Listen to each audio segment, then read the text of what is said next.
So the next proposal is on tying quota pay prices to class one. And the logic here, the idea, the justification here is that the quota program, ever since the 1969, has always been motivated by the fluid market and who gets to participate in sharing the benefits of pooling of class one market. Now, it has never been exactly tied just to class one, but it always has been to some extent motivated by it. Right now, the way QUIP is currently designed, whether class one sales go down to zero or they double because of exports, it would absolutely have no effect on how much money the quota holders would receive every month. We thought, well, maybe we should give you a proposal so that the producer community can contemplate whether more closely tying quota pay prices to class one sales is something that is needed to legitimize this program and therefore maybe extend its shelf life, if you will, pun intended, but maybe to keep this program in place. The fluid milk consumption in California, domestic consumption, we believe will decline over time. And you can see on this chart that it has been slowly going down through the previous decade as the per capita consumption, which was going down, was offset by population increases. However, the per capita consumption declines have accelerated. Population is not growing as fast as before anymore, and now the fluid milk sales are on the decline. If you choose to send this proposal to the final round, and if this proposal is ultimately chosen as the solution to the current crisis, what would happen is that the quota pay prices would decline from a state average of $1.54 down to about $1.08 or $1.10. The quota assessments would also decline from 34 to 37 cents per hundred down to about 26 cents per hundredweight. And the way this would be implemented is through the RQAs. This is why Matt introduced RQAs as a vehicle for a lot of potential reform proposals. That's why that was our first proposal. So RQAs would become a formula instead of a constant that they are right now. And they would be adjusted on a regular basis. Those formula values would be adjusted either every month automatically or every quarter or every year, depending on how you design it. What is important to mention with this proposal is that back in the 80s, early 90s, it was sometimes the case that when manufacturing prices rally very fast, because of the way the pooling was done and the calculations were done, the quota pay prices would actually turn up negative. And that was one of the motivating forces that brought the dairy community to $1.70 fixed differential.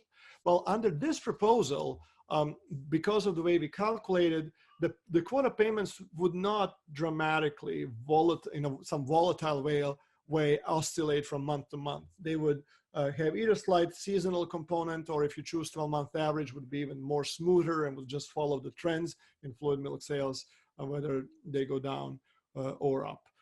So there will be no disturbances, unnecessary disturbances of that kind.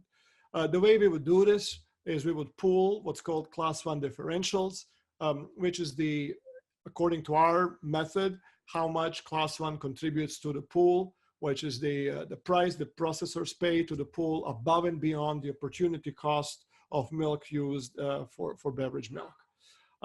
This could be a standalone proposal. And when we ask you, when we give you a survey in the next moment, we will be asking you to vote on this as a standalone proposal. However, it should be added that this can also be incorporated in other proposals as part of a more comprehensive solution. So let me see, I don't think I have another slide on this. Oh, yes, we do. So the way to read this table is that if we have fluid milk sales declining by 2% per year, then you can ask, okay, if we were to introduce this program today, how much money would a quota holder receive per pound of quota after 1 year, 2 years, 3 years, etc., of the program duration? So after 5 years of program being in effect, the total sum of money from now until 5 years from now would be just over $200 per pound of quota. After 6 years, it would be $259, 7 years, $299, etc.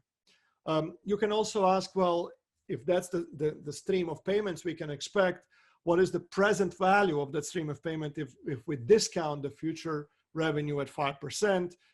Well, if the program were to run, for example, 5 years, the present value of all the cash streams that you would receive as a quota holder are $193 per pound of quota. After 7 years, it would be $254 per pound of quota.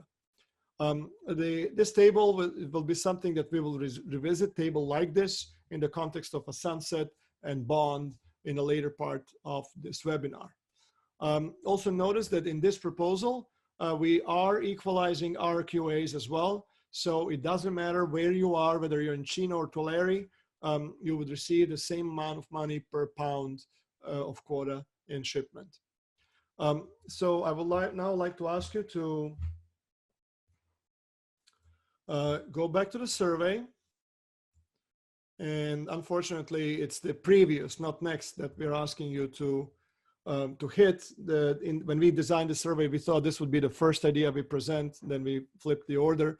So this is document I, tying quota payments to Class 1 sales. Brief summary at the top of the page. And then the same questions that you've now already seen once, whether the proposal is fair, whether it's easy to understand, and whether you would vote to support this proposal on a referendum. Also, please tell us what you like about this proposal, how it can be made better, and if you have any other comments. Like before, we'll pause for a minute and a half. Maybe, so for you to be able to answer this survey, we'll continue at Central Time 11:21.